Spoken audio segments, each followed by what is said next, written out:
Bonjour Gaëlle Jometti. Bonjour. Tu es responsable marketing com du groupe Charmant, qui est aujourd'hui un des leaders mondiaux de la lunette. Alors Charmant, comme son nom ne l'indique pas du tout, en fait ça n'est pas un groupe français. Absolument pas. En effet, malgré sa consonance très française, nous sommes un groupe japonais. Et c'est donc à l'origine la création de l'entreprise en 1956 par M. Karo Horikawa. C'est lui qui a décidé de donner un nom français à son entreprise parce que c'est un amoureux de la France depuis toujours, de la gastronomie, la mode, l'architecture. Il avait déjà cette vision d'exporter sa fabrication, ses créations, et c'est pour cela qu'il a voulu donner un nom français par amour du pays, mais aussi facilement prononçable dans toutes les langues. Voilà, on s'appelle Charmant et on est bien japonais.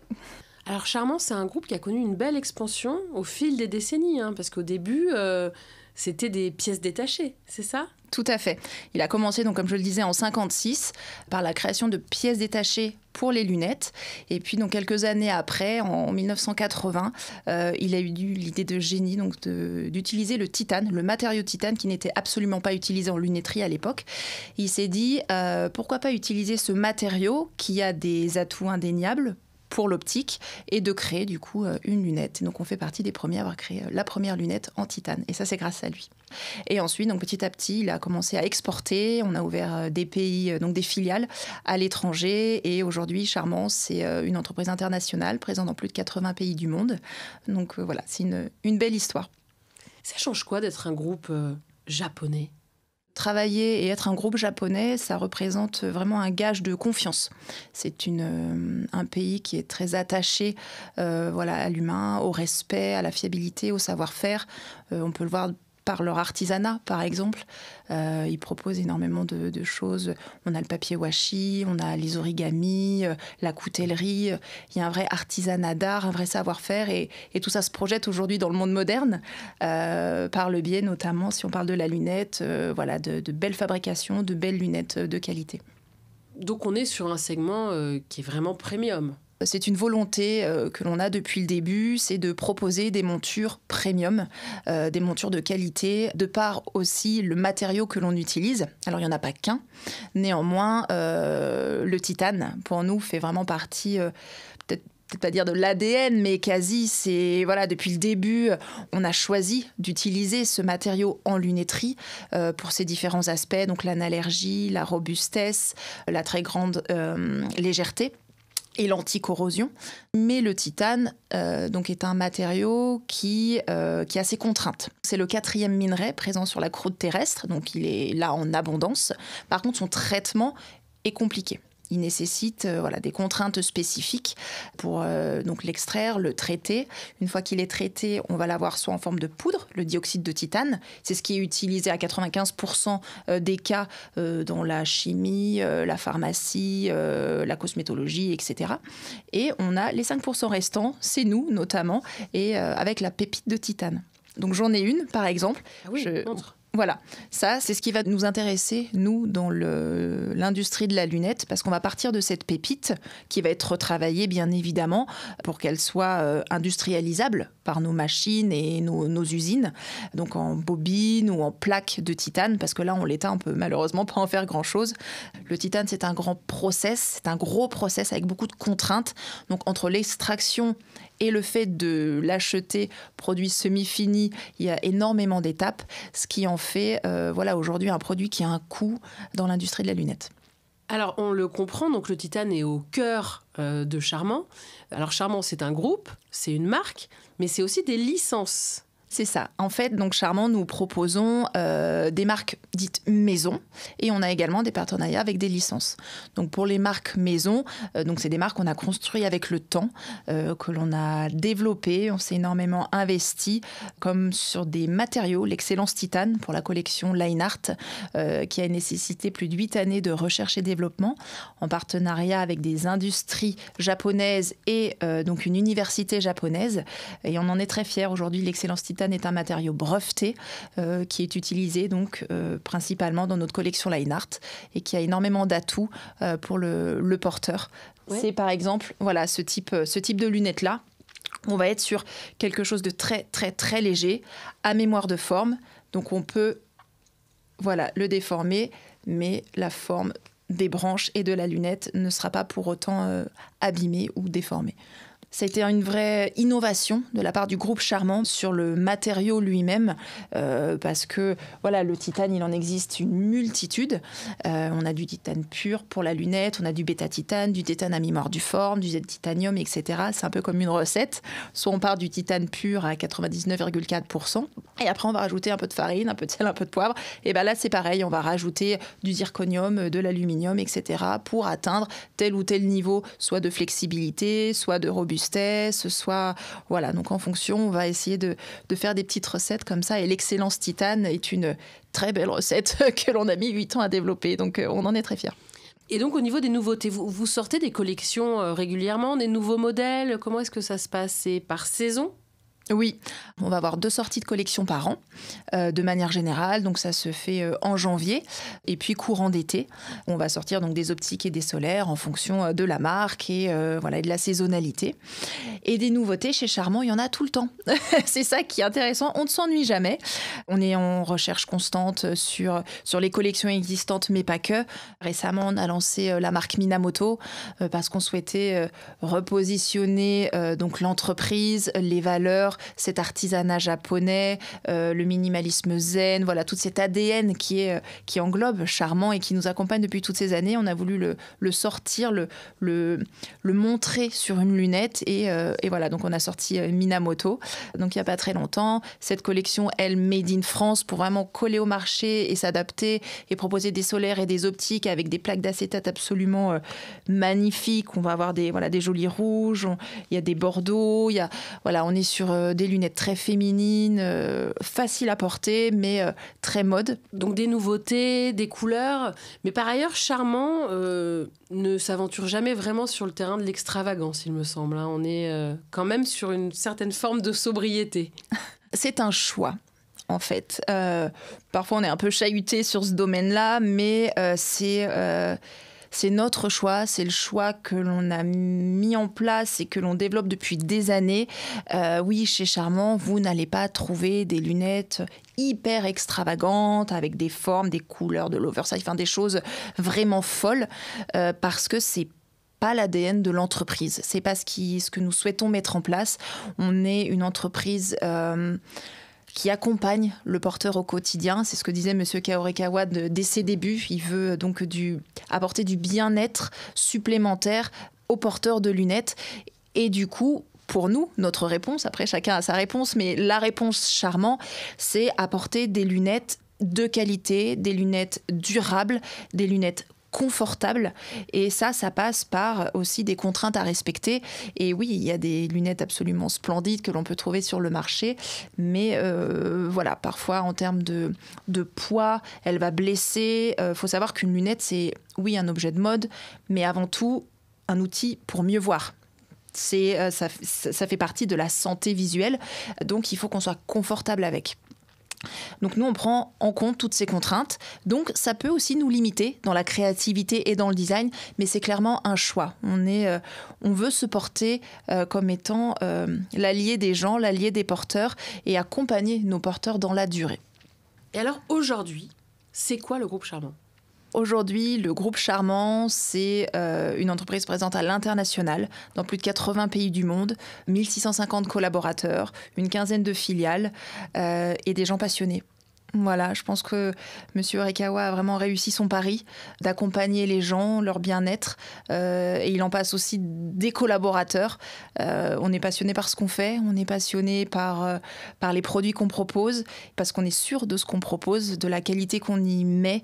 Voilà, on a une formidable équipe de designers avec 5 bureaux de design dans le monde qui vont analyser les marchés, s'adapter aux porteurs, aux morphologies des gens. Un nez asiatique ne sera pas le même qu'un nez européen.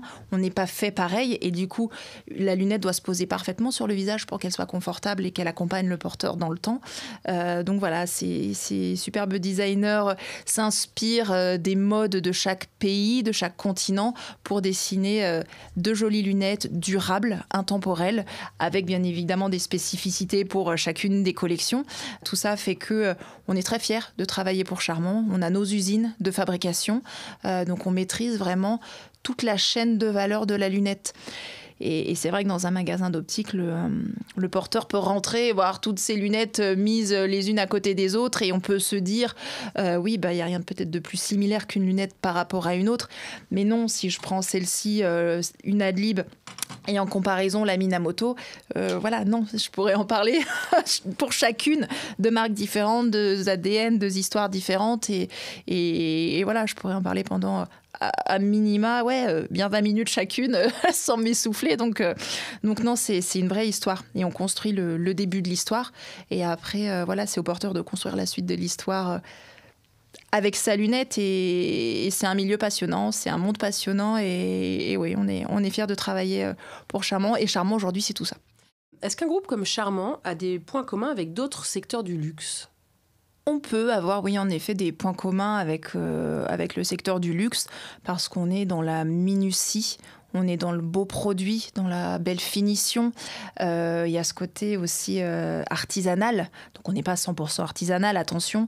Néanmoins, aujourd'hui, il faut savoir que pour plusieurs de nos lunettes, on a encore des personnes, donc au siège au Japon, dans nos usines, qui appliquent la couleur grâce à une seringue à la main et qui, voilà, c'est comme ça qu'ils colorent la lunette en mettant les lacs, etc. Donc, on a vraiment ce côté semi-artisanal et ce savoir-faire très important qu'on pourrait apparenter au monde du luxe, oui.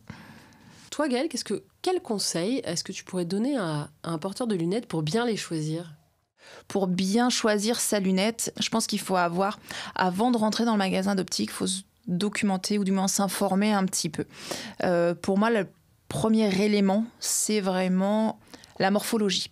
Il y a des formes différentes et c'est pas pour rien, c'est parce que l'être humain est vraiment différent de l'un à l'autre et du coup pour pouvoir équiper tout le monde et toutes les formes de visage, il y a une multitude de choix qui s'offrent à nous.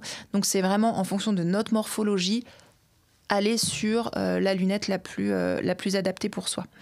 Ensuite, je dirais le type d'utilisation. Qu'est-ce que vous allez en faire ? Il faut se poser la question, est-ce que vous êtes un grand sportif, que vous allez faire avec votre lunette du vélo, de la course à pied et travailler aussi ? Est-ce que c'est juste une lunette de confort que vous allez utiliser essentiellement pour l'ordinateur ? Est-ce que vous êtes un porteur quotidien ? Vous vous levez le matin, il vous faut la lunette jusqu'au coucher le soir, sinon vous n'y voyez rien ? Donc là, forcément, l'utilisation ne sera pas la même. Donc il faut avoir en tête ça avant de choisir sa lunette. Je dirais, mais c'est très personnel, que si c'est une lunette de confort pour l'ordinateur, on peut peut-être se laisser aller sur des choses plus extravagantes, des couleurs, des formes un peu plus folles, parce que ce sera sur une période de la journée. Si vous êtes un porteur vraiment journalier, le confort, pour moi, est primordial. Donc il faut que vous ayez quelque chose qui vous suive dans le temps, parce que ce sera tous les jours. Encore une fois, du lever au coucher. Donc, il ne faut pas qu'elle vous blesse au niveau des oreilles. Il faut qu'au niveau de l'arête nasale, elle se pose correctement, que vous ne soyez pas irrité. Donc, voilà, toutes ces choses sont à prendre en compte. Et ensuite, peut-être les contraintes aussi. Si vous avez des allergies. Aujourd'hui, en France, par exemple, on sait qu'à peu près 20% de la population est allergique à certains types de matériaux. Donc là, de fait, ça réduit un petit peu encore le champ des possibles. Donc c'est important d'avoir ça en tête avant de rentrer dans un magasin d'optique pour se dire, ok, je vais choisir une paire, mais toutes les paires ne sont pas équivalentes. C'est pas 3 bouts de métal ou 3 plaques de plastique qui sont associées avec des vis.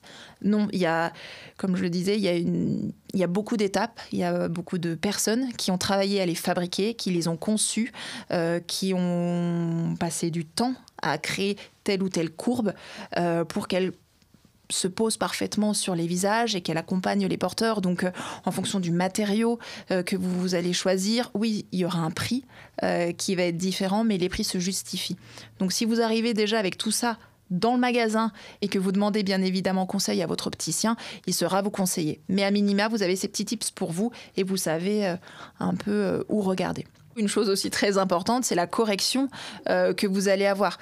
Car en fonction, l'opticien vous conseillera bien évidemment, mais l'épaisseur de votre verre va pouvoir se marier avec tel type de monture, mais peut-être pas des percées, donc celle où il n'y a pas de cadre autour du verre.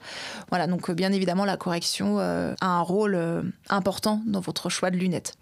Il faut savoir que dans la journée, 80% des sens qui vont être le plus utilisés, c'est la vue. Donc juste faites-vous confiance et quand vous mettez une lunette sur le nez, il faut que vous vous sentiez bien. Faites appel à vos sens et voilà, posez-la sur le nez, sentez-la et si vous vous sentez bien, si la forme vous va, avec les conseils de votre opticien, potentiellement ça peut être votre future lunette. Et aux consommateurs qui pourraient se sentir rebutés par le prix d'une paire de lunettes, qu'est-ce que tu répondrais ? L'image de la lunette est pas forcément la bonne, parce que peut-être que nous aussi, industriels, on n'a pas communiqué assez là-dessus, mais une lunette a une vraie valeur. C'est pas, encore une fois, 3 pièces qu'on a associées avec des vis. C'est pas un bout de plastique qu'on a mis dans une machine ou une lunette est ressortie en produit fini. Pas du tout. Une lunette, c'est environ 250 étapes de fabrication pour une monture. Il y a des gens derrière qui travaillent. Il y a une personne qui va colorer à la main les branches, comme par exemple pour une line art, ici, le fil noir, alors on va peut-être pas le voir à l'écran, mais le fil noir a été peint à la main avec une seringue. Il y a des designers derrière dans plusieurs pays du monde qui sont allés chercher les tendances, qui ont réfléchi à créer, à dessiner une lunette, somme toute mode, mais en même temps durable pour accompagner le porteur, parce qu'on sait qu'une lunette, c'est un investissement. Donc, oui, partir sur quelque chose d'hyper mode, c'est bien, mais peut-être qu'on va s'en lasser plus vite. Donc, il faut trouver le juste milieu. Et voilà, tout ça fait qu'une lunette, aujourd'hui, a une vraie valeur. Alors, comme tous les produits divers et variés, vous allez avoir des différences de qualité, donc des différences de prix, etc.